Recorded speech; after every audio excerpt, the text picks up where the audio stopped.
Ils sont venus des 4 coins du pays pour occuper, le mercredi 6 avril dernier, la salle de l'auditorium de la Caisse Tab au Plateau.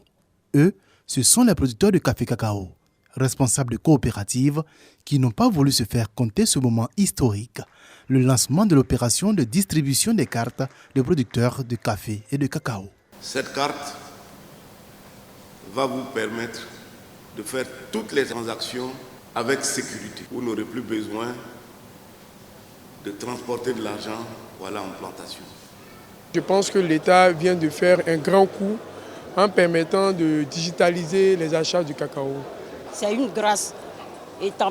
On n'est pas des fonctionnaires, mais on a une carte, c'est une grâce, c'est une joie, quoi. Arrivé au village, je vais une fois présenter cette carte à mes frères pour leur dire d'avoir le courage d'immiscer dans la plantation.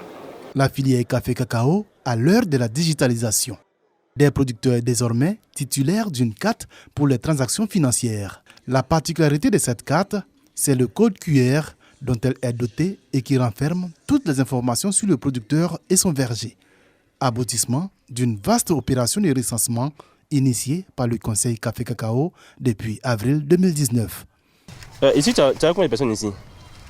Ici, on a 5. Vous êtes 5 ici, non? Toi et puis tes enfants?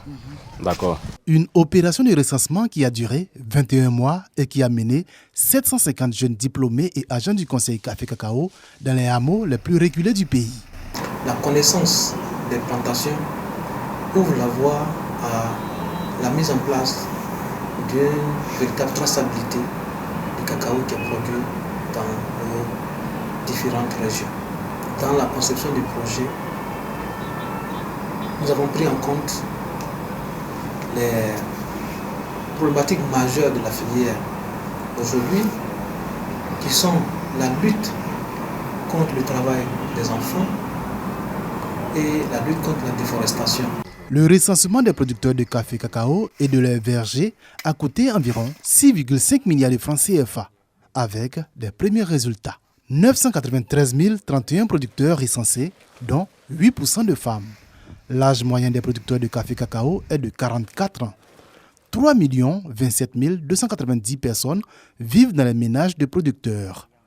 Quant aux vergers, la superficie totale des parcelles de café et de cacao levées est de 3 220 800 hectares, dont 2 522 170 hectares pour le cacao et 110 470 hectares pour le café.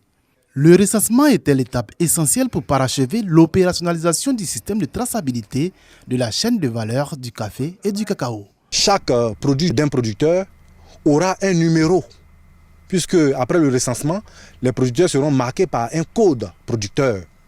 Donc c'est ce numéro qui va accompagner leurs produits jusqu'à Abidjan. Quand on voit un sac de cacao ou un sac de café, un numéro inscrit dessus, on sait sa provenance. La carte professionnelle qui va sortir du projet de recensement va permettre aux coopératives d'avoir des produits de bonne qualité. La carte qui est mise aujourd'hui à la disposition du producteur est une carte d'identification associée à une carte de paiement, une option prise par le Conseil Café Cacao, engagé dans le processus de la digitalisation du système de commercialisation. Il n'est plus question de délivrer des feuillets pour attester une transaction des feuillets de reçus, mais tout cela sera automatiquement enregistré à partir d'outils modernes, des terminaux que nous allons introduire dans le circuit de commercialisation et outils à partir desquels nous allons capter les informations sur la carte du producteur et donc suivre l'effectivité en temps réel des transactions qui auront lieu sur la chaîne valeur de la filière café-cacao. Le Conseil Café Cacao s'est attaché les services de partenaires techniques nationaux et internationaux tout le long du processus. Nous avons mis tous les moyens pour que cette carte-là, à travers un QR code, puisse être utilisée comme les mobile money connus aujourd'hui sur la place.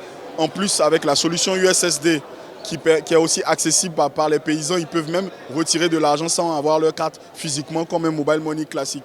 Des partenaires qui veilleront à la sécurisation de ce nouvel outil, mais surtout à son opérationnalisation à travers une éducation des masses paysannes. Pour accompagner l'usage de ces cartes et disons l'inclusion financière de ces populations, c'est de travailler à fournir des programmes d'éducation financière. C'est important parce que mieux ces planteurs sauront comment cela fonctionne, mais mieux ils ne se feront pas avoir par les fraudeurs. Nous allons déployer nos meilleures pratiques en termes d'éducation financière, comment utiliser la carte, qu'est-ce que ça représente la carte. Aujourd'hui, ce sont 95% des producteurs de café et de cacao en Côte d'Ivoire qui ont été recensés et qui seront donc titulaires de ces cartes. Un répertoire dont disposent désormais les autorités de la filière pour la mise en œuvre des projets à venir.